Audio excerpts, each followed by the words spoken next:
Hey, stop what you are doing right now. English fluency isn't about how many words you know, it's about how many you can actually use when it counts. We've all felt that brain freeze where the words just vanish. Stop worrying about why it happens and start focusing on the solution. I found a dead simple method to bridge the gap between your thoughts and your speech. Let's get into it. Welcome, welcome, welcome to Mr. English Podcast, the place where real people talk about real English in a real and easy way. I am Sarah, your friendly co-host, and I am so happy you are here with us today. And I am Jake, and together we are going to have a really good conversation today. A conversation that I personally believe every English learner needs to hear, not just once, but maybe twice. That is right. And before we jump in, can we just take a moment to say thank you? Because so many of you have been listening, sharing, and sending us your messages. It really means the world to us. It does. It really does. And if you are new here, welcome to the family. Please subscribe to Mr. English Podcast right now. Share us with a friend, a classmate, a neighbor, someone who is also trying to learn English, because this podcast is made for you, for all of you. Okay, Jake, so let us get into it. Today, we are talking about something that I think is going to surprise a lot of people. And honestly, when I first heard about this idea, I was a little doubtful, I'll be honest. You were very doubtful, I remember. You looked at me like I had just said something crazy. Because it did sound a little crazy. You told me, Sarah, you can have real English conversations using just 100 words every day. And I thought, really? Just 100 words? Just 100 words, and not big, complicated words, simple, everyday words. Words like go, come, eat, sleep, talk, good, bad, today, tomorrow, words that you already know, words that you hear every single day. And that is what we're exploring today, how to speak English in your daily life using just 100 simple words, and why this actually works better than memorizing thousands of words. So let us start with a story, because I think this story is going to hit home for a lot of you. Okay, so about 2 years ago, I was sitting in a coffee shop, one of those small, cozy places with soft music and the smell of fresh coffee everywhere. You know the kind. Oh, yes, I love those places. Oh, sigh of happiness. Right? So I'm sitting there, and at the table next to me, there's a young woman, maybe around 25 or 26, and she's sitting with an older lady, and I can tell from their body language that they're not fully comfortable. There's a little tension, a little nervousness. Oh, interesting. What was happening? So the young woman, her name was Diana. I learned this later. Diana was from Mexico. She had moved to the United States about 8 months before this. And the older lady was her neighbor, an American woman named Helen. And Helen was trying to have a friendly conversation with Diana. That sounds sweet. Helen was trying to be kind. Very kind, very warm. But here's what was happening. Diana was sitting very quietly. Her hands were folded on the table, and every time Helen asked her something, Diana would just smile, nod a little, and say, yes, yes, okay. Oh, that is such a familiar feeling. I think so many of our listeners know exactly what Diana was feeling in that moment. Exactly. Because Diana was not uneducated. She was actually a university graduate back in Mexico. She had studied English in school for years. She knew grammar rules, she knew vocabulary words, but sitting in that coffee shop with a real American person, she froze. And that's the thing, right? That's the real problem. It's not that people don't know English, it's that knowing English in your head and speaking English out loud are two completely different things. Two completely different skills. And Diana had trained her brain, but she had never trained her mouth. She had never trained herself to just speak, even simply, even imperfectly. So what happened? Did she just stay quiet the whole time? Well, here's the beautiful part. At one point, Helen pointed at Diana's coffee cup and said, "Oh, is that good?" And Diana looked at the cup and she said very quietly, "Yes, it is good. I like it." 3 simple sentences. Wow. 3 simple sentences, but something happened after she said those 3 sentences. Helen smiled so big and she said, "Oh, you like coffee? Me too. I drink coffee every morning." And suddenly, Diana's shoulders relaxed a little, and she said, "Me too. Every morning, I need coffee." I need coffee. That's the most relatable sentence in the entire English language, honestly. And from there, the conversation slowly opened up. It wasn't perfect. Diana said things like, "Yesterday I go to store," instead of "Yesterday I went to store," but Helen understood her. They laughed together, they talked for almost an hour. And that's the lesson right there in that coffee shop moment. Diana didn't need perfect English. She didn't need 1,000 vocabulary words. She needed just a few simple words and the courage to use them. And that coffee shop moment is exactly what today's episode is all about. Okay, Jake, so let us talk about this idea more deeply, because I think some people are still sitting there going, come on, 100 words? That can't be enough. And I understand that doubt completely. It sounds too simple, but here's what I want you to think about. Think about your own morning, just your morning routine. What do you do?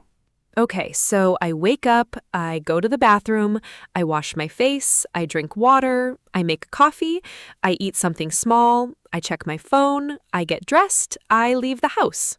Perfect. Now, how many unique words did you just use to describe your entire morning? Let me count. Wake, go, wash, face, drink, water, make, coffee, eat, check, phone, get, dressed, leave, house. Oh, wow, that's maybe 20 words? Maybe a little more? 20 to 30 words, and that covered your whole morning, your whole real-life morning experience, described clearly, perfectly understandable. That's kind of mind-blowing when you think about it. Now, imagine you add words for your feelings. Happy, tired, hungry, bored, excited. Add words for time. Today, tomorrow, yesterday, morning, night. Add words for people. Friend, family, boss, neighbor. Add basic question words. What, where, when, who, how. And suddenly, with just those words, you can talk about almost everything in your daily life. Almost everything that matters in a real conversation, and that's the key point. In a real conversation, people aren't using complicated vocabulary. They're talking about simple, everyday things. You know, this reminds me of something that happened to me. Can I share a quick story? Please, yes. So I have a cousin, her name is Mia, and Mia moved to Texas from the Philippines about 3 years ago. And when she first arrived, she was so worried about her English. She used to call me crying sometimes, saying, "Sarah, people talk so fast here. I cannot understand. I cannot respond. I feel so stupid." That breaks my heart. It broke mine too. And I remember one day she called me and she was very upset. She had gone to a grocery store, and the cashier asked her something, and she panicked. She did not understand, and she just paid and walked out without even getting her change back. Oh no, she left her change? She left her change because she was so flustered. And she told me later the cashier had simply asked, "Did you find everything okay today?" Such a simple, common question. So simple. But for Mia, in that moment, it felt like someone had asked her to solve a math problem in front of a crowd, and she just shut down. So what changed for Mia? Because I am guessing she eventually got more comfortable. She did, and here is what changed. I told her, "Mia, stop trying to understand everything. Stop trying to respond perfectly. Just learn 10 to 15 of the most common responses people say in daily situations, and practice saying them out loud every single day." Oh, that is such good advice. Things like, "Yes, thank you. Sorry, can you say that again? I think so. That sounds good. I'm not sure. Can you help me?" Just simple responses. And she practiced them every day in front of her mirror, out loud. And what happened? About 3 weeks later, she called me and she was laughing. She said, "Sarah, I went back to that same grocery store today and the same cashier asked me the same question and I said, 'Yes, everything was great, thank you.' And the cashier smiled and said, Wonderful. Have a great day. And Mia said she almost cried right there in the checkout line. That is such a beautiful moment. From leaving without her change to having a real warm exchange with a stranger in 3 weeks. 3 weeks. Using simple words, using daily practice, and using confidence that grew just a tiny little bit at a time. Okay, so now let us get practical, because I know people are listening and they're thinking, okay, I believe you, but which 100 words? Where do I start? Right. And we're not going to list all 100 right now because that would take forever, and honestly, it would get a little boring. But we want to give you the main groups, the families of words that matter the most in daily life. So the first group, and this one is probably the most important, are action words, verbs, the words that describe what you do every day. And the most powerful ones are go, come, eat, drink, sleep, wake, work, talk, walk, read, write, sit, stand, open, close, give, take, buy, help, want, need, like, feel, think, know, see, hear, use. Those words alone, wow. You can describe almost every physical action in your day with those words. And notice something. These are not complicated words. A 5-year-old child knows most of these words, but combined the right way, they let you express very real, very adult thoughts. The second group is describing words, or adjectives, the words that help you explain how something feels or looks or seems. Good, bad, big, small, fast, slow, hot, cold, happy, sad, tired, hungry, busy, easy, hard, clean, dirty, new, old. These words are so powerful because they add feeling to your sentences. Without them, everything sounds flat. But add one of these words, and suddenly your sentence has emotion. Like, compare these two sentences. Sentence 1, I ate food. Sentence 2, I ate hot food. It was so good. Completely different feeling. Same basic idea, but one sentence feels alive. One sentence feels like a real person talking. Exactly. And that's what we want. We want you to sound like a real person talking, not like a textbook. Nobody wants to sound like a textbook. Nobody. Okay, the third group, time words, because time is something we talk about constantly in daily life. Today, yesterday, tomorrow, now, later, soon, morning, afternoon, night, always, never, sometimes, before, after, already, not yet. And these words are incredible because they work in every tense without you needing to worry too much about grammar. For example, you can say, yesterday I go to work. Is the grammar perfect? No. But is the message clear? 100% yes. And that's something I really want our listeners to hear. Clear communication matters more than perfect grammar, especially when you're just starting out. People understand context. People understand meaning, even if your verb tense is a little off. A little off is totally okay. A little off is human. A little off is real. A little off is totally okay. Okay, the fourth group, question words. And these are the words that let you have actual back and forth conversations. What, where, when, who, why, how much, how many. These 6 or 7 small words open up every conversation because once you can ask questions, you are no longer just waiting for other people to talk. You become an active part of the conversation. And here's a secret that I love. When you ask questions, the other person does most of the talking. And you get more time to listen, understand, and think before your next response. Oh, that's actually a brilliant strategy. Ask a question, let them talk, you listen and prepare. It really works.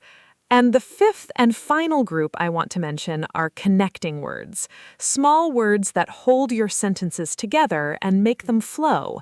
And, but, or, so, because, also, but, if, when.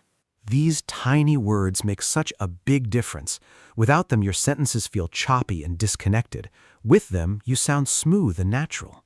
So instead of saying, I'm tired, I have work, you can say, I'm tired, but I have work. One little word, but the sentence suddenly flows much better. And that flow, that smoothness, that's what people call sounding natural in English. And it doesn't require big words. It requires the right small words put together correctly. So, Sarah, let's talk about some real situations, because I think this is where it gets really interesting. Let's walk through some common daily situations and show how 100 simple words is absolutely enough. Okay, let's do it. First situation, you're at work or school and someone asks you, how was your weekend? Okay, with simple words, you can say something like, it was really good. I stayed home, I rested, and I watched some TV. Very relaxing. Done. That's a complete, natural, friendly answer. How many unique words was that? Maybe 15? And the other person will feel like they had a real conversation with you. They're happy, you're comfortable, and the interaction moves forward naturally.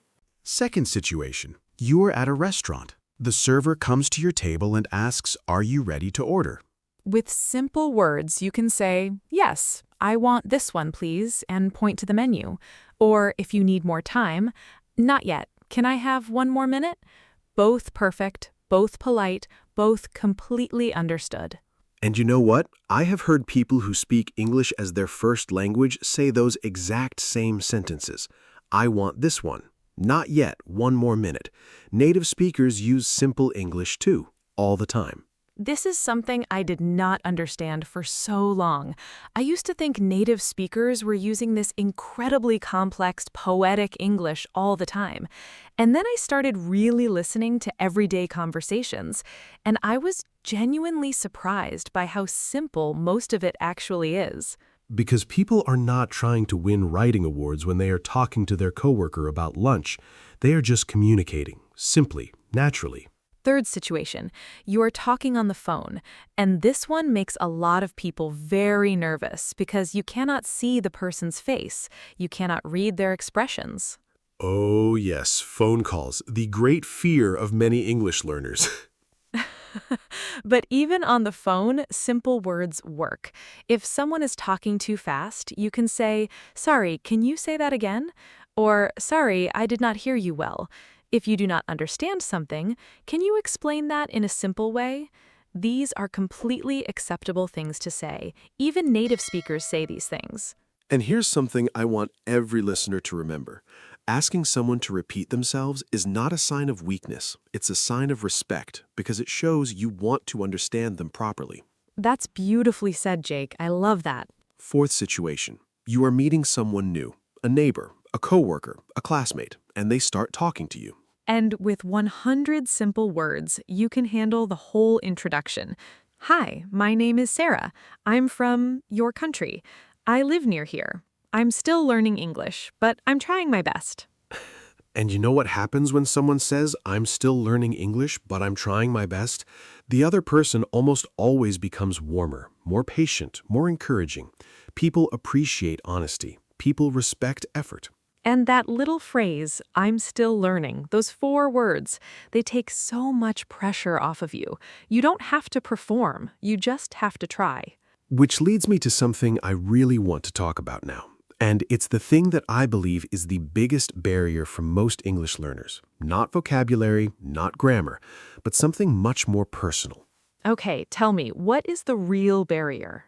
Fear of being wrong. And more specifically, fear of what people will think when you are wrong.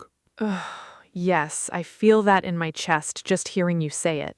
Because I have seen this so many times. Someone knows how to say something. They have the words, they have the idea, but they stay quiet because somewhere in the back of their mind there's this voice, this little, quiet, very unhelpful voice that says, what if I make a mistake? What if they laugh? What if I sound stupid? And that voice, that fear, it's not about English. That fear is about feeling judged, feeling small, feeling like you don't belong in the conversation. And that's such a painful feeling. I want to acknowledge that because it's real. It's very real. And many people carry that feeling for years.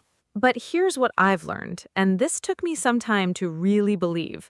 That voice in your head is lying to you. It is. It absolutely is. Because in most real-life situations, when you make a small English mistake, nobody laughs. Nobody judges you harshly. Most people are focused on the message, not the method. And the people who do judge you, those people would find something to judge no matter what. So they don't count. They really don't count. I want to share something that happened to me personally, because I think it shows exactly what we're talking about. A few months ago, I was at a community event here in the US, and there was a man there named Carlos. He was from Guatemala, and he was trying so hard to talk to people, but you could see him hesitating, starting a sentence and then stopping, looking down. Oh, that image. I can see it so clearly. And at one point, I walked over to him and I just said, "Hey, I'm Jake. How are you?" And Carlos looked at me and he said, I'm okay. Sorry, my English is not so good." And I said, "That's totally okay. Mine isn't always so good either." That's such a kind thing to say. And he laughed. And then something clicked. And for the next 20 minutes, Carlos and I had a full conversation. Was his English perfect? No. Did I understand everything he said? Mostly yes. Was it a real, warm human connection? 100%. And that's the whole point. Language is about connection. It's about being human with another human. And you don't need big words for that. You need a willing heart and enough simple words to build a bridge. A bridge. I love that image. Just enough words to build a bridge to another person. Okay, so we've talked about why simple words are powerful. We've talked about which words matter most. We've shared real stories. But now let's talk about the practical side. What do you actually do every day to build the skill? And I love this question because so many people think practice means sitting down with a textbook and studying for 2 hours. And honestly, that's not the kind of practice that makes you a better speaker. Because speaking is a physical skill, and like any physical skill, you improve by doing it, not just reading about it. Think about swimming. If you want to swim better, you get in the water. You don't just read books about swimming technique. You might read a little, but mostly you get in the water and you swim. And speaking English is the same. You have to open your mouth. You have to let the words come out, even when it feels uncomfortable, especially when it feels uncomfortable. So here's a simple daily practice that I genuinely believe works, and it takes only about 10 minutes a day, which means everyone listening has time for this.